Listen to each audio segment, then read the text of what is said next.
Bwana, mambo vipi? Mimi naitwa Michael Ngalia, lakini siko peke yangu, niko na rafiki yangu anaitwa Maisha Mbangili. Leo tunazungumzia kuhusiana na wananchi kwenda kutoa kero zao kwa viongozi wa kitaifa wanapokuja kwenye mikutano ya hadhara. Je, ni sahihi? Mimi nasema ni sahihi sana, kwa sababu wasikilizwe. Sio sahihi kwa sababu hao viongozi wa kitaifa wana mambo mengi sana ambayo yanatakiwa kuya solve ya kitaifa.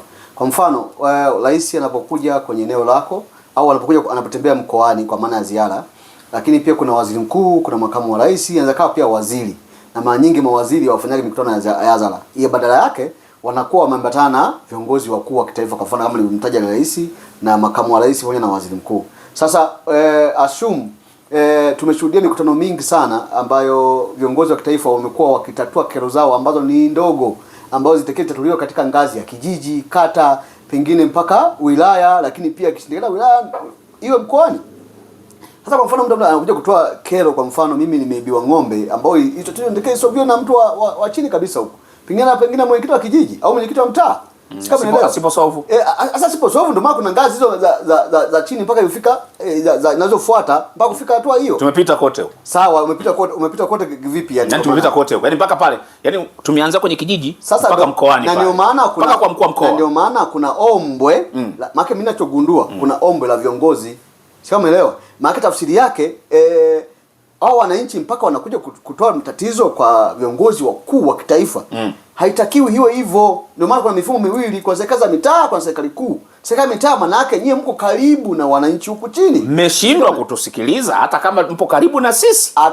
Tunachokifanya tunakwenda juu wenu. Hatujashindwa. Na nikwambie kabisa kwamba moja ya aliyeanzisha huu mfumo, of course, walikuwa wanafanya wengi kule, lakini walioanzisha kwa kufanya kwa karibu zaidi ni Mheshimiwa Pombe John Magufuli hayati, lakini pia alikuja mheshimiwa ambaye sasa ni waziri, Mheshimiwa Paul Makonda.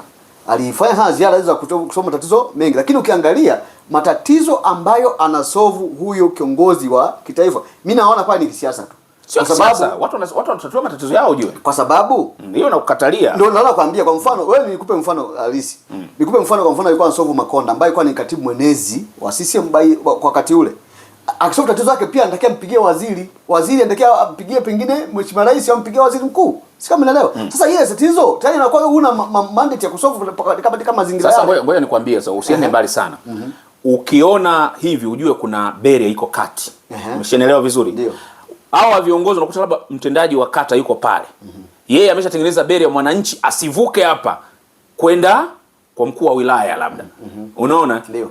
Na wakati mwingine akifanikiwa mwananchi kuvuka hapa papo akachomoka akafika kwa mkuu wa wilaya pale. Mkuu wa wilaya anatengeneza naye barrier pale, huyu asivuke kwenda mkoani.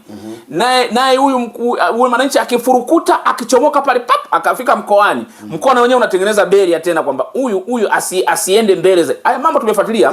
Sasa dawa yake hawa sasa kama wanatengeneza ukuta kama dawa yake sasa. Hapa mzee jino kwa jino. Yaani amekuja waziri mkuu, bwana mimi ng'ombe zangu matatizo. Yaani mimi nimehangaika sana. Ngalia matatizo ya nchi hii ni mengi sana. Na wakati huo anavuta tulio yale sasa, na wengine ndio watajifunza. Ni mengi sana matatizo ya nchi hii, na waziri mkuu, Mheshimiwa Rais hawezi kuyamaliza kwa kufanya kwenye mikutano ya hadhara. Sawa, wazara yake. Ila kwa sehemu watafanya. Mwishoni mimi nitapendekeza nini kitu kifanyike. Si kama unaelewa? Lakini ninasema sio sahihi mwananchi wa kawaida mwenye matatizo ya kawaida kuja kusema hadharani kwa waziri mkuu au kwa rais, kwa sababu saa nyingine labda mimi ndo nikisema ingawaje, ndio maana nasema hao mambo anapenda kisiasa, kwa sababu pengine angepatikana mtu mwingine awasikilize, bwana hemu tatizo gani hapa? Kabla hajafanya hayupo. Nasema kwenye mkutano ule wa hadhara awepo mtu mwingine pale awasikilize. Sasa mwingine anasema bwana mimi unajua mume wangu mimi jana nimechepuka. Sio, umeelewa? Amechepuka, ameacha watoto wa huku. Sikiliza Ngalia, sikiliza. Anasema mume wangu ametoroka. Ameacha watoto 10. Serikali zimeitatue sasa hapo. Watoto 10 mchezo. Watoto 10 mzigo huo. Sasa watu wa ustawi wa jamii wanafanya nini? Wameshindwa nini? Tumewapelekea wameshindwa, tunaenda wapi? Umeshindwaje kwa mfano? Tumewapelekea wameshindwa. Sasa maana yake tafsiri yake tufute serikali mtaa. Nyinyi sasa mtakavyoona, lakini si wananchi tunasema kwamba ni afadhali twende kwa twende kwa makamu wa rais, twende kwa rais. Mimi nimegombana mke wangu nyumbani. Sijapeleka mboga, sina nini, nimeacha watoto naenda kutafuta maisha mengine huko. Unampelekea waziri mkuu bwana alitue tatizo hili kweli? Imeshindikana kule chini, sasa naenda wapi? Waziri mkuu sindekea ni mtu wa madude makubwa. Hakuna hata hilo la kwake. Yaani waziri mkuu huyo ni la kwake. Hakuna cha madude. Hilo la kwake. Waziri wa TAMISEMI anafanya nini?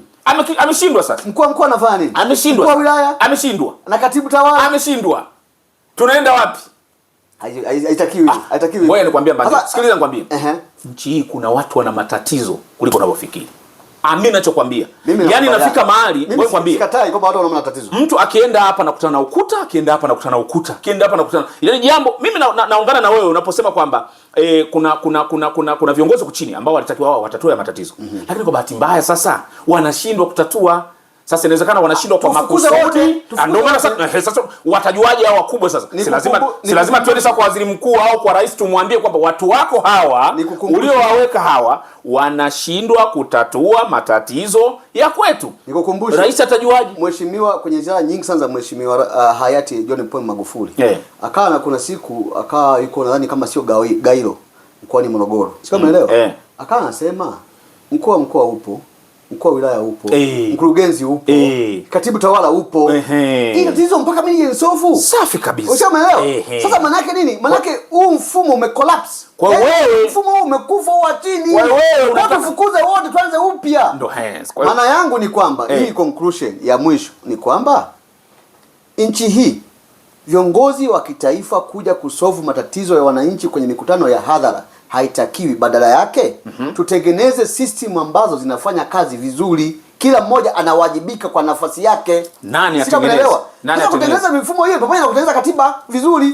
Tunaamini katiba hii iliyopo sasa hizi haitengenezi mifumo ambayo inasaidia kutoa matatizo wananchi mpaka wasubiri viongozi wa kitaifa. Ndio tatizo liko. Ngoja nikwambie. Yaani leo mtendaji kutotatua tatizo la wananchi ni katiba inamwambia statue? Ni mfumo au ni yeye mwenyewe uzembe wake? Sikiliza. Mkuu wa mkoa kutosikiliza wananchi kero zake ni katiba inamwambia asisikilize? Au yeye mwenyewe ni uzembe wake? Ngoja nikufanulie vizuri. Maana yake ni kwamba rais tumempa mamlaka kubwa ya kuteua watu wengi zaidi kiasi kwamba inafika hatua mpaka hanashindwa kuteua kwa ufanisi. Ndio maana yangu hiyo. Kwa maana hiyo katiba hiyo ndio imemruhusu kwamba uteua mpaka mkurugenzi, teua mpaka katibu tawala wa wilaya, teua mpaka mkuu wa wilaya, teua mpaka katibu tawala wa mkoa, teua mpaka mkuu wa mkoa. Sasa watu hata hiyo vetting haiwezi kufanyika vizuri.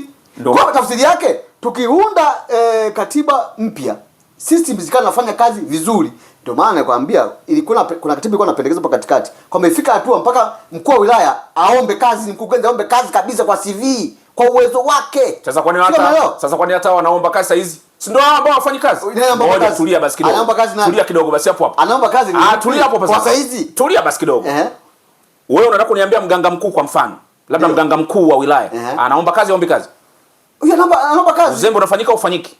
Kwa kidogo siku naishia hapa. Mtazamaji, wewe utatuambia kwamba je, ni sahihi wananchi kutoa kero zao katika mikutano ya hadhara wanapokuja viongozi wa kitaifa?